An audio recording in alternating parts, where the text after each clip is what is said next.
Like I said, the first nightly talk show in Gwent history, the first talk show in Gwent history, now the first nightly talk show, breaking, just setting all sorts of precedents, the trailblazing, eyebrow raising, it doesn't matter. Thank y'all for joining me. If you're watching on Twitch tonight, or if you're watching on YouTube, which a lot of people watch on YouTube, and then send me. I had some really amazing letters. Thank y'all all for writing a bunch of positive words. I wasn't forgotten apparently. Got a bunch of excitement generated for the Passiflora, for the show. A bunch of people want to be a part of it, which is awesome. I'm just really was overwhelmed, honestly. So thank you for everybody that reached out to me. Thank you for everybody for the kind words. Thank you for CDPR for the kind words. And it was really nice. Of course, it wouldn't be me without a little bit of controversy, a little bit of negative critiques on my YouTube feed. I know who it was, and to those two guys, love you. So it's good. It's good to be back, man. It's good to be back. It's going to be a good show tonight. We're going to kick it off. Always positive. Always, moving forward. So yesterday's show, we kind of just did an introduction on the vision of the show, right? And since that time, a lot has happened. A lot of people want to be a part. A lot of people have some ideas. A lot of people hit me up with some things. And where's the show going? What's going to happen next? What's the next steps? What is this team Passiflora? Can I be a part of it? And I wrote back to people that I think we're gonna all collaborate on a community. And one of the overwhelming things I found was that there are people out there that want to have their voice heard. There are people out there that we have current creators, right? But people we need more. Like Hearthstone has like hundreds of creators, and we want that in our community. So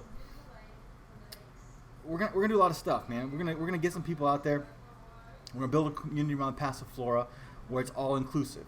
I mean, the Gwentlemen are more than any of them or all of them are more than welcome to come on the Passiflora. I would love it if you came. King Blacktooth, Mega Mogwai, whoever, CDPR reached out. So it's going to be big. It's going to be huge. Please come on. Come to the show. It's a daily talk show. Tell me what day you want to be on. We'll pencil you in. All this week and all next week, believe it or not, in one day are filled up with guests. It's crazy right now. People want to be on it. Tomorrow we have a guest host coming. Say more about that in a second. So it's going to be big. But today, it's been a couple hours, and I wanted to follow through with the history of Gwent. Now, originally the history of Gwent was going to be like 5 the rest of the week. But because of the swell of support, people want to get in and take ownership of this thing, this phenomenon. We're just going to go ahead and do it tonight. We're going to do a little quick brief synopsis of the history of Gwent up to this point, and then just start with the hosts and the flavor and the skits and the craziness that's going to happen with Gwent After Dark. So, I mean, it's going to be nuts, man. I'm telling you, it's going to be cool, and it'll be better when there's not just me yapping at you, right? For an hour, it's going to be a bunch of people talking. Matter of fact, I can tease a little bit of it. Fridays, we're going to have 4 people here, 4 people in studio. We're gonna be doing this. Live. See, usually some people send me a text like, sounds bad or something. So let me check my text real quick. Live show. By the way, if you're in the audience, hit me up.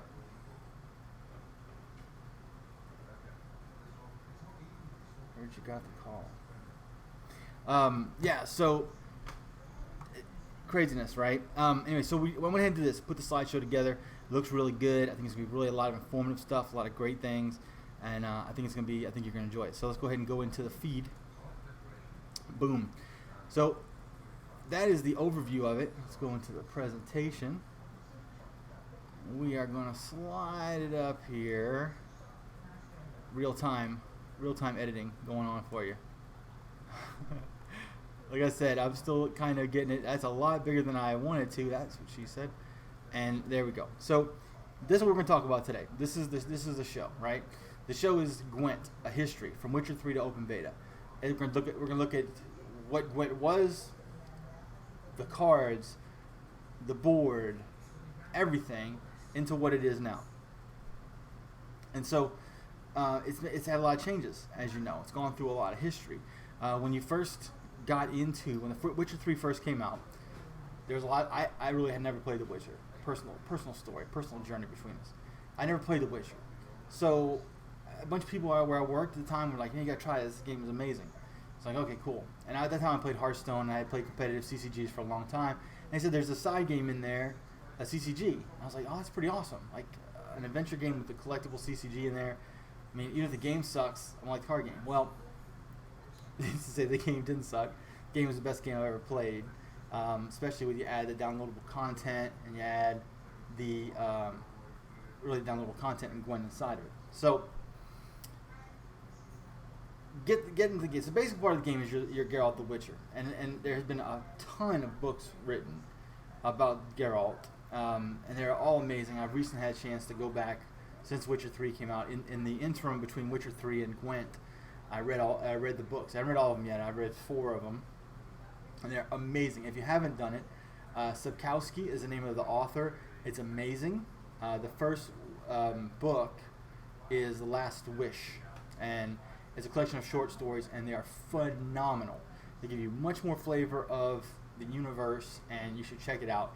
Matter of fact, the first Gwent After Dark, episode 2, I did a lore review of the very first story, which, by the way, this Thursday, we're going to have another lore review of one of the stories called A Little Sacrifice.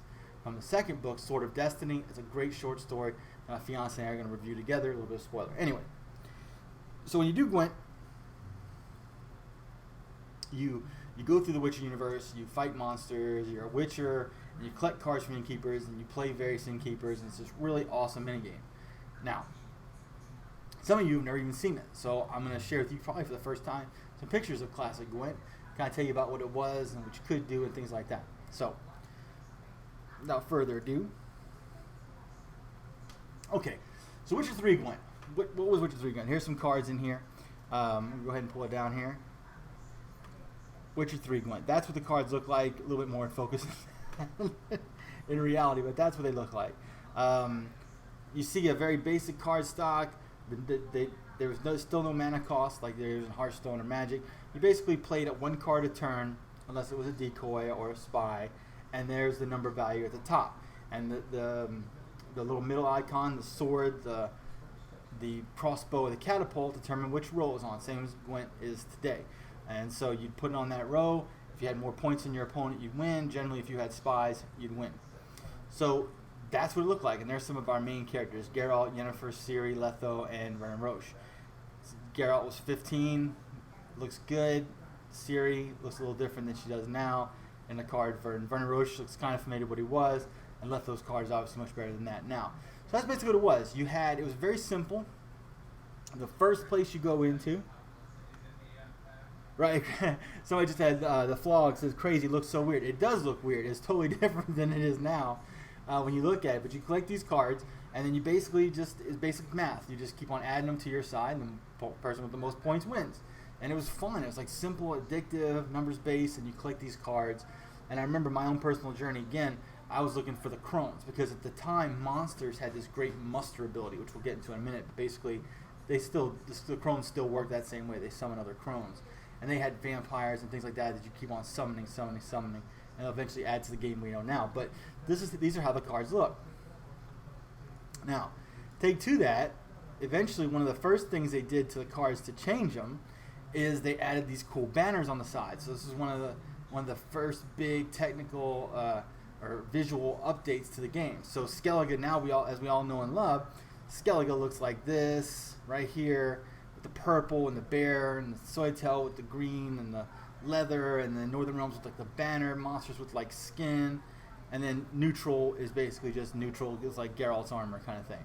So they added this cool tweak to it. So they took Ciri, as you see up here, from this basic card, and just with some touches, one of the first things you see the difference between now and then is Ciri then versus now. Now, also, this is, of course, Ciri as we know her. There's Ciri Dash, and I'm sure more Ciris are coming. But that is a difference in a card look of Gwent from where it started, which, I mean, that isn't bad. That is not a bad look. It's a beautiful illustration of Ciri versus this, which is insane. And I don't have the ability to show you the foil or the the graphically enhanced version where she's actually teleporting. That's just the basic card. You see the difference between the two right there. What it used to look like, what it looks like now, it's like a world of difference. So that was one of the fun things about when it first started. That's kind of, in Witcher 3, you sat there and you got these cards and you fought people, and it was very simple. Very, very simple. You would just sit there and get a spy. And at that time in Witcher 3, it's like I'm telling you, back in my day in Witcher 3, you could play 3 decoys, 3 scorches. You think about that now, it seems crazy. But 3 decoys, 3 scorches. But then again, if you look at this card text, right? This card text, it's not exactly like they had a lot of abilities. So, you know, there was no crazy abilities where you get a huge benefit from bouncing back. Generally, the only cards you'd bounce back, honestly, are spies and decoys. So really, that's what decoys work. There were no wounding and things like that there are currently today. They're just very basic cards that just had point values. So it was very, very simplistic, and that's why they had to change it. And I remember thinking, when Gwent was in this, what I like to call the Silver Age, and I say that because at this point, or excuse me, this classic Gwent. This classic Gwent is because it's just very simple. I mean, it was fun. I think it'd be cool if CDPR did like this classic mode where they had them in their original state, like a brawl mode. You know, one week is like classic Gwent, and you play, it'd be like friggin' amazing to do that. It'd be fun, and then whoever gets a decoy wins. Anyway, so that's that. Now that card right here, Yennefer, that was one of the abilities. That was the resurrection card. So Yennefer, why she was so strong is you could play her and resurrect a unit from the graveyard. So she was very strong in that regard, and that was one of the few things you could do, resurrect and muster. And then when Skellige came in with the Blood and Wine expansion, Skellige had some interesting things with Madrone, a lot different than it is today. Madrone in Witcher 3 was a mushroom you place on a row, and if you had any berserkers in that row, it would transform them into bears. You know, kind of with the story. If you've played the story, you know about the bears raiding Raid Hall and Skellige's connection to bears and so on. So it was interesting, a little different, but there's one of the very few cards had like extraordinary abilities. It was resurrection, decoy, and muster were the main things that they had. They didn't have any kind of Quen or such as that. And there was only one Geralt, not like Geralt Gigny Ard, and there's going to be all the signs, right?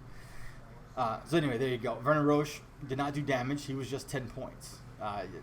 Again, there was not wounding. There was really, except for Scorch, no way to manipulate the opponent's board state. It was quite simply boom, boom, boom, boom, boom. More points than you, I win. And if you played a spy, I decoyed it back and forth. We went. All right. And usually monsters were a bear. No pun intended. All right, so let's go to slide 3. Now, this will be interesting for y'all too that have never seen the original board. So, the original board looked very much exactly like this.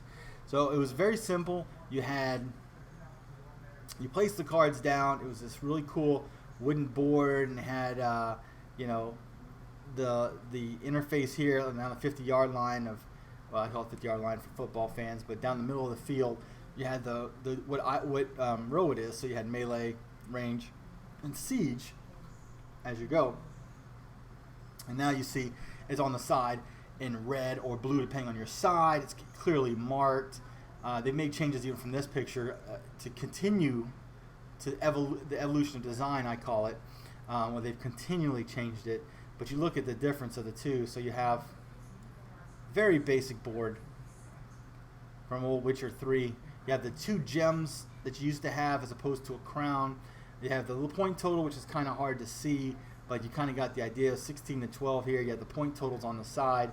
There's, you know, Geralt versus the opponent, Northern Realms versus Nilfgaard. That's what Scorched used to look like, by the way, this nasty, like, green hideousness. And there you see the only mechanic in this particular one was that Resurrect. There's 2 Resurrectors right there with Nilfgaard. And that was it. Like I said, I mean, cut and dry, very simple, very classic, clean. 2 gems.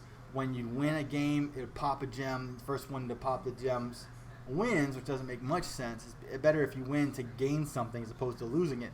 So then we look at more current board, and this again is changed even from this point, but you all know the current board of today. This was actually the GamesCon board, I believe, or right after GamesCon, where they had the different weather effects on the side, and obviously it looks much better and much cleaner, and you start to see a lot more icons on the cards. The cards did a lot more. I wanted to illustrate this board to show how busy one board is versus the other. So you have this one board where you have a heart. You have a heart resurrector, and then you have this board where this one card has at this point muster, range, melee, just all sorts of craziness. There's a resurrector right there. Totally changed. Look at Harker Sucker 4. It used to be a resurrector as opposed to a buff. There you still have Zoltan. You get the idea of the whole thing. Now, one of the main changes they went to when they changed from Gwent to let me go back one square here. I think it's the next one. One of the major things they did was they changed classifications of cards. And before, it was just all one card. It was just like, rain. But then what they started doing is they put outlines on them, and they called them bronze, silver, or gold. And I did a show, as a matter of fact, Going After Dark. We did 6 shows before the game even launched. And we talked about all the changes at Gamescom when they introduced it. They went from this kind of basic nothing to bronze, silver, gold, and then they had like codes, like rarity inside there in a little box, and so much from confusion. Especially when you look at again the first card. You're going from just a card to having borders, like a gold border here on Siri with a little purple gem on the side, and there's text that is like, oh my god, like what happened? What's going on?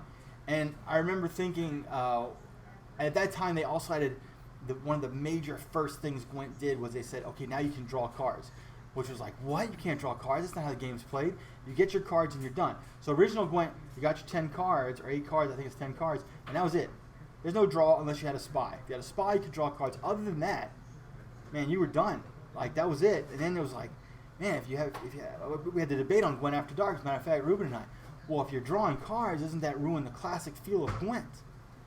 And we both argued for a little bit, and we're like, yeah, kind of totally different game, but it's not as much RNG as Hearthstone.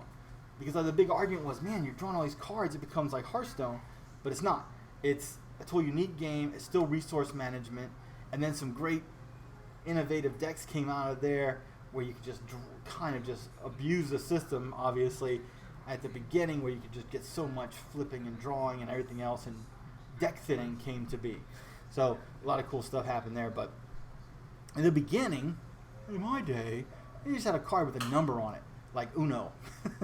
And they took it and they made it basically from checkers to like super advanced trigonometry chess in terms of complexity, but it made it so much better than it was in The Witcher.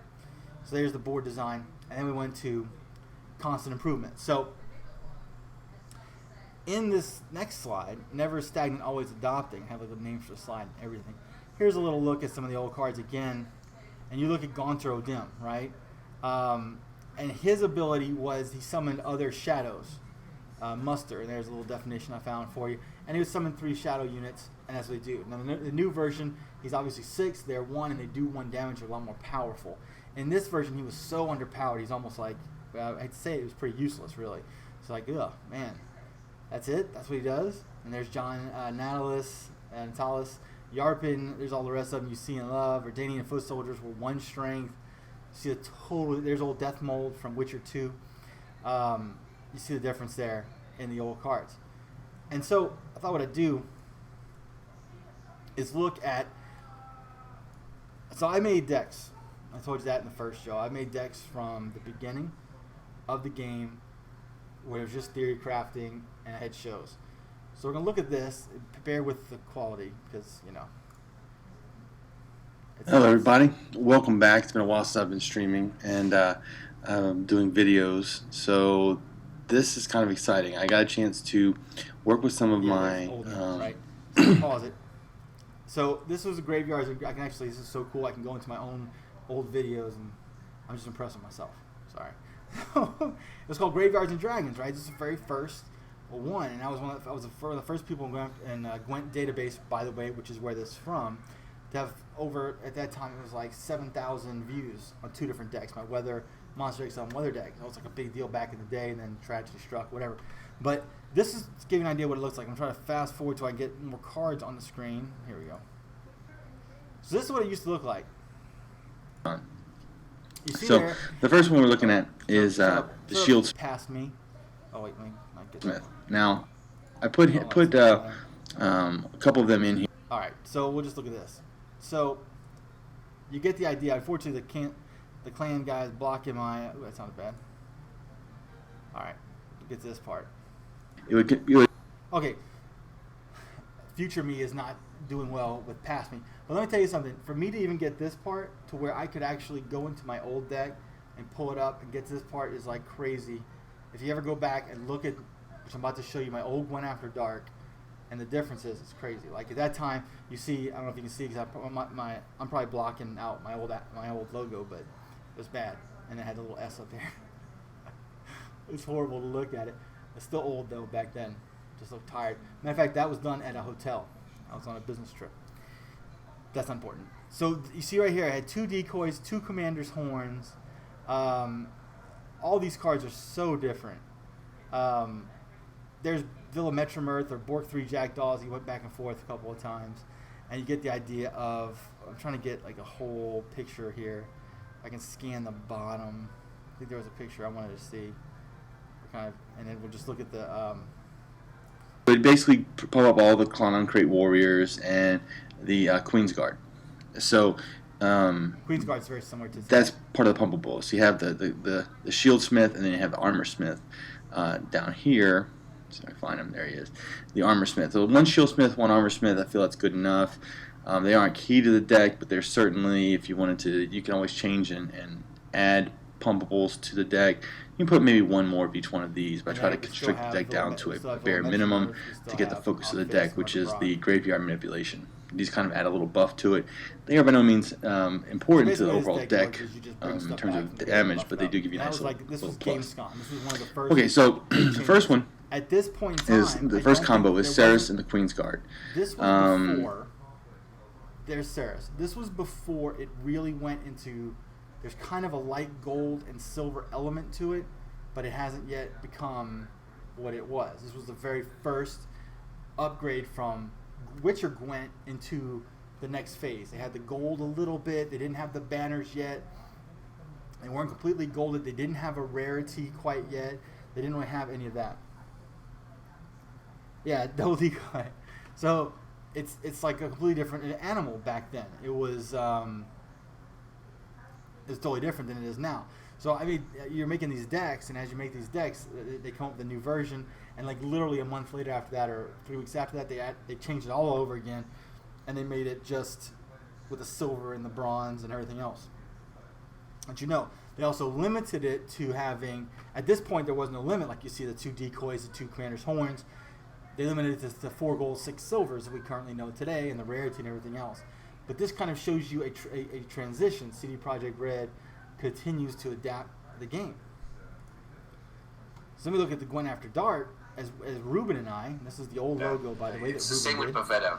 Bavetta, And this is fascinating because I still have that same gray hair. There's Ruben over there. My shout out to Ruben if you're watching.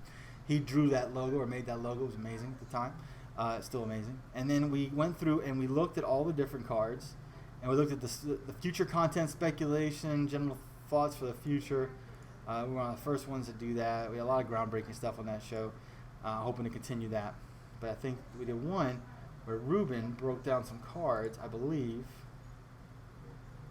Trying to get to it. Bear with me. I had it marked in my head. Probably should have marked it down on paper. Would have been good. And we did, but I guess I didn't write it down. So, yeah, so they go through and there's me and Ruben still talking about different things. And then this time we had the spectator mode where you could, we had an audience where we could talk to people and had a crowd under the Gwent Discord, Gwent After Dark, right there under lore spoilers and Gwent Discord people out there. Happy to see kind of the old school, there's Mythic Pilot, but even still a fan way back then. Amazing. And then right there, you see the dev content. They're about to announce some new stuff. and that's when everything just went crazy. Trying to see. I know there's a picture he had in here. And I did show prep for like 2 hours this morning, and I know I pulled up one picture. It was really good, but I'm losing it, so we're gonna have to skip this part. So anyway, so that was the old Gwent After Dark logo, by the way. Interesting to see right there. And there was a huge change. Because like I said, they went from kind of the Wild Wild West point total to having purple, gold, blue, white, rarity, followed by gold, silver, bronze, card borders, and it was just like all this crazy stuff. And it's like, man, they're totally changing to the Gwent we have today. So when you look at, back then to now, you're looking at, just look at these cards. And they're always changing. That's one thing I say about CDPR. Every step of the way from games, even when it was just theory crafting, they have changed and adapted. Where it was the poor infantry was broken, where people would sit there and hit Madrone on them and make them like 11 strength and then resurrect them, and then all the copies would be 11 strength, to fixing that, to fixing the broken Soyatel constant draw, and the abuses of some great players made these great decks where it was just like really ridiculous what you could do. They always find a way to change it and still make more stuff viable. They're really, truly, it's an honor to play this game. It's a really great company, and like Philippa Eilhart was completely ridiculous, and then they changed it. It has pictures of her, and I was trying to do a thing where I had like 5 versions of Philippa Eilhart, but I couldn't find all the pictures of them, so I just went ahead and did this. But I thought I had the old Gwent After Dark kind of improvements. It seems like I'm saying Gwent After Dark is always improving, but it is actually. I mean, we've come a long way too, for that matter. So anyway, yeah, so that was cool. No way to change that. Now, this is interesting. So we looked at those old cards, and there's only like Resurrection and Muster. That's really about it. Look at the official terms we have now. They've been added since the game came out. Relentless. You cannot take this card from the battlefield and put it back into your hand. So, like I said, during the Wild West of Gwent, when everything was going on, it went from basic stuff to this crazy stuff, and Soyatel and friggin' decoys and everything else. People were bouncing back cards and abusing the system with decoys, like perma bouncing certain cards, Johnny operators, and just abusing the system. Matter of fact, a luminary from Gwent Discord, D-E-O-U, always did like some crazy stuff, and on Discord all the time talking about his crazy combos. So they made stuff relentless, and then they made stuff fleeting for Soyatel. Instead of going to the graveyard, this card gets removed from the game. Permadeath. This card cannot be revived from the graveyard. I mean, I'm telling you, when the game first came out, those first couple patches, people were making these crazy, broken decks. Like, you sit there, and the game right now has got to a point where you see a lot of Muster, Consume, you see a lot of Control, you see a lot of Soyatel, Traps, and there's always kind of a constant evolution of gameplay. But they have had to make these definitions and change their game so much that the game that went from, again, a 15, like, okay, look at all this glossary, okay? The game went from this card to what you just saw, where it's just the evolution of it, right? All the way to this glossary to refine the game, all the way to the latest positioning patch, where they now change positioning. But let's keep on going. Permadeath. This card cannot be revived from the graveyard. So one of the things that was abused, it's been abused for a long time, Northern Realms and a lot of Northern Realms, basically, is this resurrection chain, Skellige and resurrection chain, where they would resurrect copies. Like if you played Gwent from the beginning, you probably have embedded into your soul from Skellige Priestess, Mother, and Crone, right? Freya, Priestess, Mother, and Crone, over and over again. Because generally, whenever you get to that part of the game where you're playing Skellige, the last card would be Resurrection into Siegfrieda, into Priestess, into Priestess, into Priestess, into something. And it was every game. Resurrection, Priestess, Resurrection, Siegfrieda, Priestess, Priestess, Priestess, and there you go. And they changed that to where you couldn't do that anymore. Same thing with Northern Realms and Botchlings and Lubricant and Field Medics. Field Medics used to be able to resurrect silvers, and people would abuse that, and it was just crazy. So they've always changed. They've always really kept in mind balance, and it's really been amazing. That usually, like Blizzard, when they ban something, they brought the ban hammer down, and it's completely useless. I think of Blizzard, and I think of Patron Warrior, for example. First one comes to mind, and they nerf Warsong Commander, and then if you know what I'm talking about, but anyway, they just neuter the card. There's no one there plays it. Here it's a lot different. Still, people play the card. They just put a different spin on it. All right. Loyalty pertains to which side of the board. That's always been there. There's always been disloyal cards, the spying units, and so on. You put on their card. In Witcher 3 Gwent, it was to draw cards, and here it's the same way. But now you have Nilfgaard and the cool spying techniques, which is amazing. Passive ability's been the same. Token breedable. That was introduced in one of the first changes. They added breedable units. We back then, between the Witcher 3 Gwent and Gamescom Gwent, a group of us I talked about in the first show, we did Tabletop Simulator, and that was part of a breedable deck idea there. Instance, I go through the mulligans, always been the same. Agile's been the same. Muster's been the same. Original strength, resilience, rarity, and then it talks about yellow. Reveal, ambush cards. Those ambush is new to after Gwent. So you see, all this is what they had to add to it to really change the fact as it's evolving and as it's getting better. They're really forming the rules. Now, we go to all this to get to the cool part, I think. As this is to me, when you get to all the changes, right? And when Gwent comes out and you're playing Gwent, let me take a little drink here. Pause for the cause. Excuse me.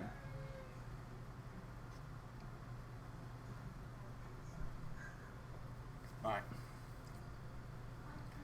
And I'm comparing this to Hearthstone because I played a lot of Hearthstone here lately because of Unguro. Look at these rewards in comparison to Hearthstone. If you play Hearthstone and you get 3 wins in Hearthstone, you get 10 friggin' gold, which is 1/10 of the way to a pack. In Gwent, you win 3 games, you get a pack. Every day you can get a pack. In a month, you get 30 packs just by playing 3 wins. That was before. Now they've changed it even more since then. Now it's not even 3 wins. It's you just win 6 rounds. In other words, you could be horrible, lose 6 games in a row, but at least win 1 round and you get a pack. Guys, I'm telling you, CD Projekt Red is the best. And this old version of this is just a really cool version I could see to kind of show you. This was one of the this is the first tier system of rewards, and it was crazy. You could just sit there and get packs by playing. Matter of fact, on my Shifu the Cards account right now, I'm doing a free-to-play grind on my Xbox account because you can do it on there. Now, on my main account, I bought a lot of cards, but you can go free-to-play as well. And then, so we're in closed beta right now. So I was one of the first ones to respond to CDPR when they put this on their screen. And if you didn't know, here you go. This is a news flash for you. This is insane. So we're in closed beta. We're going to be in closed beta for a while. No one knows when it's going to open beta, honestly. I don't know. I wish I knew because I would love for the wipe to happen so that I can get some. I feel like they're officially mine. So up till about, I think, February is when they announced it. They're going to, we don't know. Are they going to wipe? Will they wipe? Won't they wipe? That kind of stuff. So they decide they're going to wipe it. Wipe your account. Set it all back to the basic card set. You're going to get Geralt foil that you got from being in the beta. And then every card keg you purchase will return at the moment. We will return you the amount of kegs you bought with real money. Okay, of course. That's obvious, right? But this is the crazy thing. Card kegs for player levels. Starting from level 5, you get 2 kegs for every 5 level. So I'm currently level 40. So that means I get 14 packs for being level 40. Card kegs for your rank. 2 kegs for each rank. I'm level 15. So that's 30. So I'm getting 44 packs at the end on top of what I bought, plus any end season rewards. So I'm legend rank 15. I don't know what that is. They haven't told us. So it's insane. I mean, that's insane value for what you're getting. I mean, you are getting. There's people that are level 70 that are going to get just insane amount of cards. You already have at that point. I'm level 40. I have all the cards. By level 70, you have more than enough cards. You're going to get more cards, save it up, and you can get the expansions that come. And I think they announced on Discord that they're going to do at least 20 cards every month or every update. So that's pretty awesome. So that's what you're looking at. Look at the type of company. Again, you play a Hearthstone game. I hate to pick on Hearthstone, but again, I've been playing it. You win 3 games, you get 10 friggin' gold. And yes, you have daily quests that gives you like 40 or 50, but you gotta win like 10 or 20 games to get anything. Let me go back. Let's get that a little bit. So, I mean, CD Projekt has always been well known for its care for the fans and giving content. If you look at The Witcher 3, the downloadable content is crazy amounts of hours. And honestly, if you haven't played Hearts of Stone or you haven't played Blood and Wine, first of all, Hearts of Stone is easily the best expansion I've ever played on any game, period. Not only because it adds more Gwent cards and it gives you the availability to get one of these sweet little boxes right here of real Gwent cards, but it's just an amazing story with Gonter Dim. It's truly amazing. And then Blood and Wine is also an exceptional story. Not as good as Hearts of Stone, but still very, very good. Anyway, side note. So now we look at after the wipe. So then that's the future. So we looked at the past. We looked at Witcher 3, what the cards used to look like. We look at what they look like now, the board, what it looks like now, the subtle changes in the game. We've looked at the rewards after. Now the tournament scene, as you may know, the Gwent Challenger happened a couple weeks ago, about 10 days ago to be exact, and we have 4 players going against 4 pros to win $100,000. That shows you that Gwent CPR is committed to the esports scene, which is huge news for me as a want-to-be shoutcaster and CDPR if you're listening. But not only that, but just in terms of scene. Of course, there's the Passive Floor Championship that's every month already that has shoutcasted by somebody, name escapes me, Shifu the Cards. The Gwentlemen have a monthly, I think, tournament or bi-monthly or invitational. They have a lot of tournaments going on. And then there's generally some tournaments that pop up here and there, like the Seven Cats tournament or something like that. There's just that basically what I'm saying is a thriving esports scene. And it started with the very first one, the Beta Brawl, which I was a part of, and way back in the very beginning before all the cool stuff happened. So the tournament scene is already here. I look at a lot of people, and then we have such luminaries as Life Coach and his partner Super JJ are over here. You have a bunch of people transitioning over from Hearthstone because Hearthstone's fun, and Ungoro kind of stemmed that tide really because a lot of people were coming over. Then Ungoro came out, and so now people are kind of going back and forth of which one they're going to go with. But the esports scene, the tournament scene is very, very real. Now, again on that, I will say that there is a super team forming. The Avengers are forming. There is a team of great players that's about to form a new super team. We already have the Gwentlemen.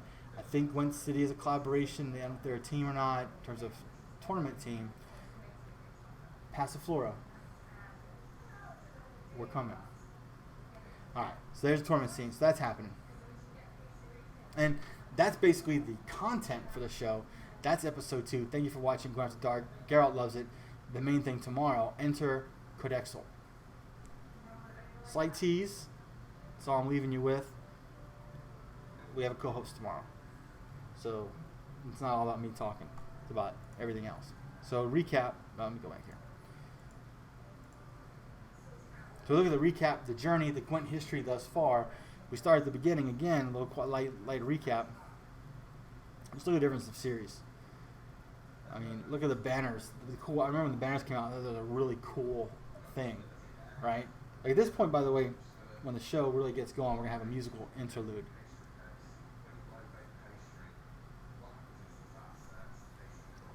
Or we won't. I don't know.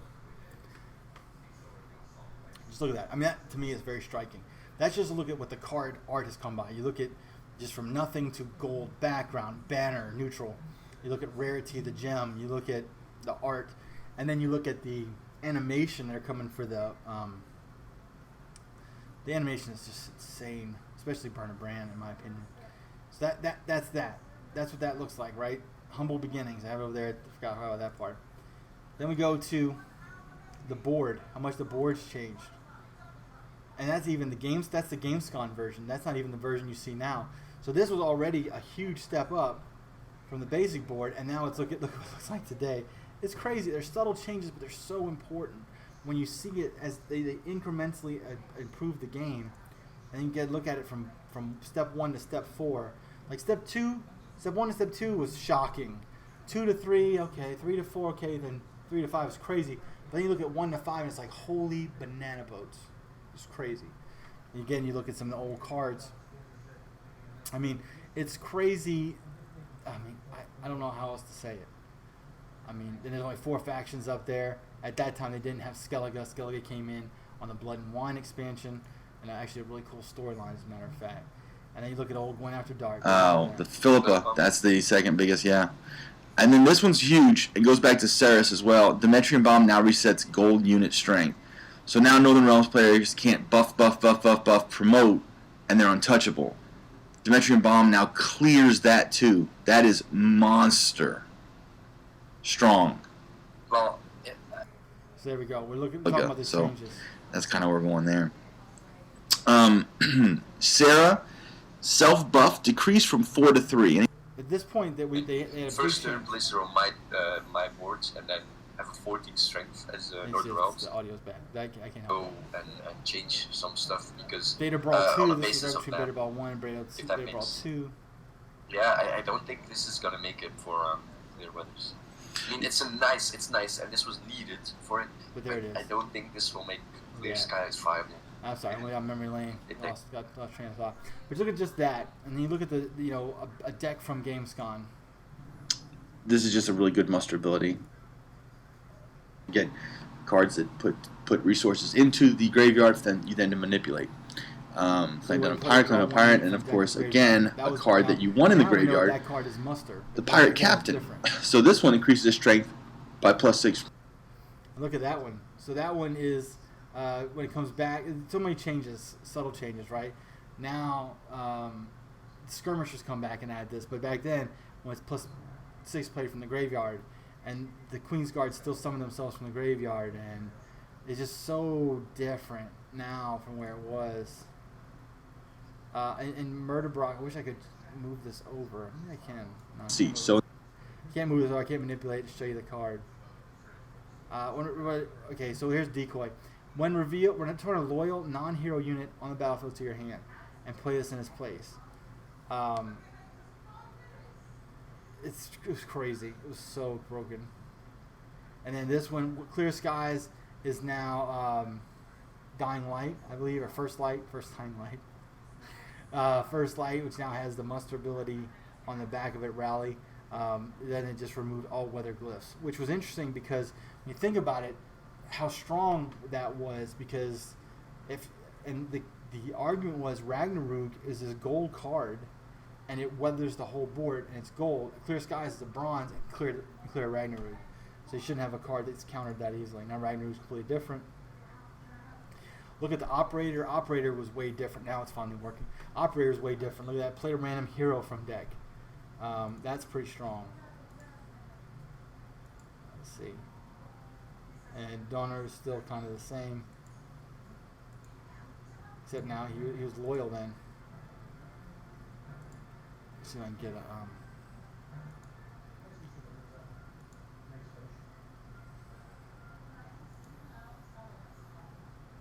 trying to load up some cards here so I can get some old cards. Thought you listening to my yammering. Let's see.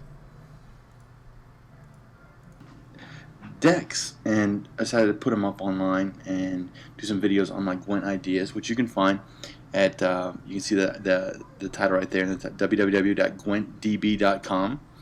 And please, I have 9 decks. I'm gonna go through them all here on these videos, one a day. And break down the ideas of the decks. Please feel free to go online and vote for them positively, hopefully, and see if you like them. But I'm going to go through the deck ideas. This new one, this Graveyards and Dragons, were from the newly released cards from GamesCon. There is a new hero ability there's a new hero card that is not on the Gwent database site at the time of this video that I would add. And he would add plus power to the graveyard, but since I don't have him, I won't really dwell too much into that. So what this is Graveyards and Dragons, kind of play on Dungeons and Dragons, and I try to be a little creative with my titles, sometimes bad, sometimes good, I don't know, trademark. But this is on Crocon Crate is the hero that I picked. Again, I would switch him out. It just shows and the basic deck idea is pretty straightforward and simple. It's a graveyard manipulation, which of course is a powerful ability of Skellige faction. And we're going to go kind of card by card and look at it, why they are what they are. Some of the new cards released on GamesCon.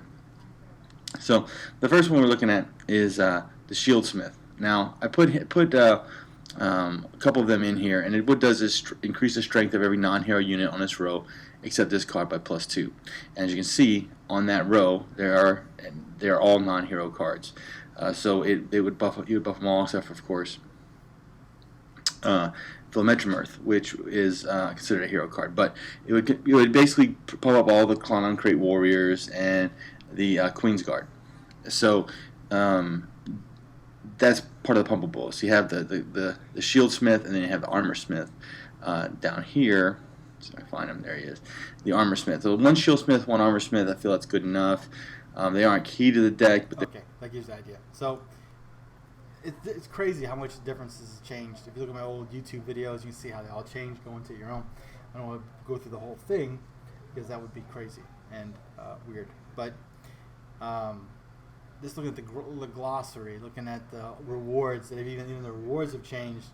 Everything in this game has improved, is adapting, is getting stronger, is making it better for you, the player, for me, the shoutcaster, for whatever. I mean, it's really insane. The tournament scene and everything else. We look at the big picture, and you pull away, and you look at all of it together in totality. What you see is a crazy beginning from the very simplest of ideas to where it is currently, just by adding little tweaks here and there to a bigger picture. And they always have this really cool show where they introduce new changes and stuff. Positioning patch was the latest one, and they just tell, obviously they love the game, and the future is really strong. Now, if you have any questions or anything, please feel free to ask. I will say that I will tease some things coming up for the future shows. Tomorrow is the new co-host will come. It'll be Codexel and I. We're going to have some fun tomorrow. We're going to try to riff. We're going to have just a kind of a free flow segment. I'm going to do an interview, and then we're going to talk about what he's going to do for the show, what we're going to do for the show. Thursday is going to be some special guests. Ruby Bard, Deaths of Loving possibly will be there Thursday. That'll be fun. And we're going to talk about some different things. Friday is going to be a huge show with a lot of very popular streamers. They're going to be on my show. Matter of fact, a Gwentelman. Things change, so you don't want to spoil too much. But if things go right, we have a Gwentelman here Friday. We have some other big streamers and some people that are trying to get their name out there. It'll be a 4-person to 5-person show. It's going to be crazy. End of the week, first week celebration for Gwent After Dark coming back. And then next week, there's a list of people that if I told you, you'd be shocked who's going to be in it. So I don't want to spoil it. I have 4 firm commitments for next week. So it's going to be a crazy time, man. This show's taking off. It's going to be good. You can always watch it on YouTube.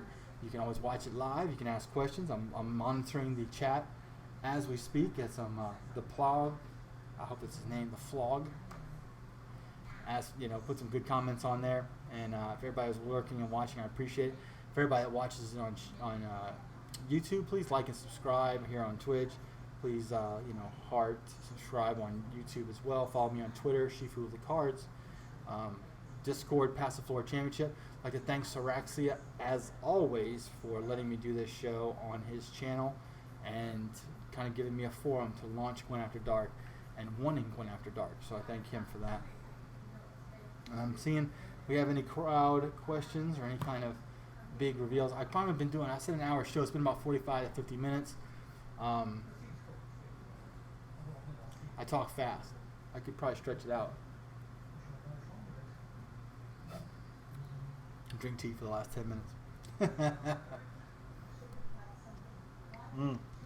I will be doing tomorrow. I will be doing more of my free-to-play journeys in Northern Realms, and I'll be doing a deck and video on them. It's a really good free-to-play deck. It's very strong. It's very, very successful. I am, once about an 80% win rate on it. You can go to www.twitch.tv Shifu with the Cards and watch it tomorrow. We'll be doing the show again tomorrow here on Pass the Floor Championship, Gwent After Dark with Codexel. Tomorrow, he is the 3rd Pass the Floor champion. Talk about that. Talk about his impressions of Gwent After Dark episode 1 and 2. See if he's been watching. If he hasn't, I'll be hurt. It's like, I'm not watching. I'm not even on it. Why would I watch it? think that's about it, man. Otherwise, I'll just be yammering the rest of the time. But there we go. That's the show.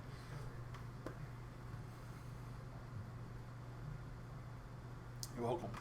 I don't know what else to say. I could have gone much further in depth on the history and card by card and everything, but I think this is just a good touch between the cards, the boards, you know, the terminology, the rewards, the future. I think this was a pretty good summation of Gwent, where it is and where it's currently going.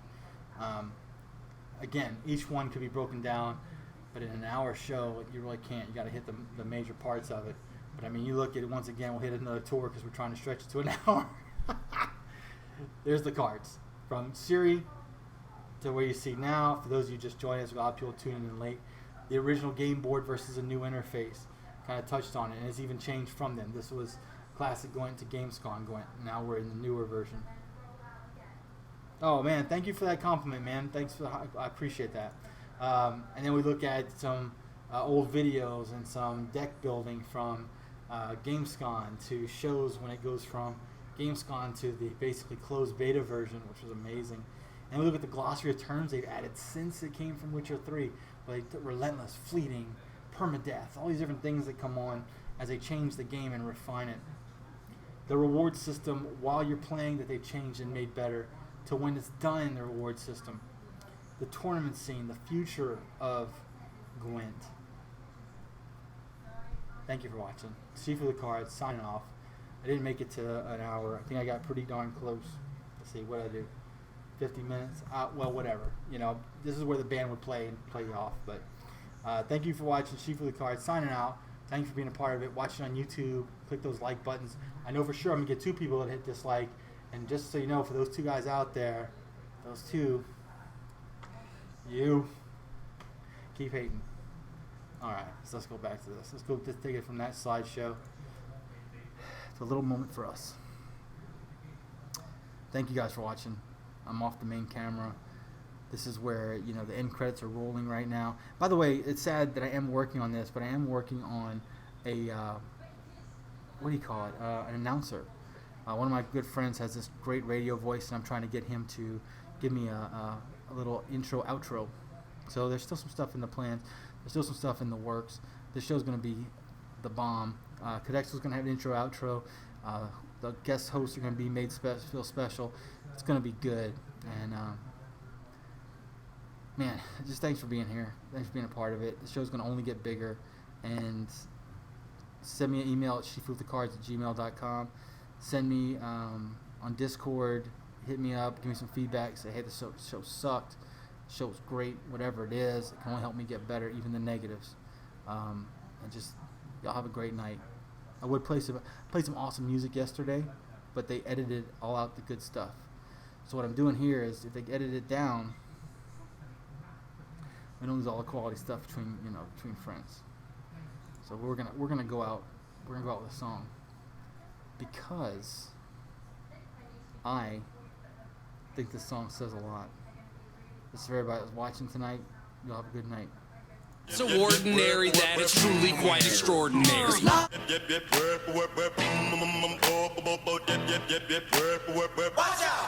It's kinda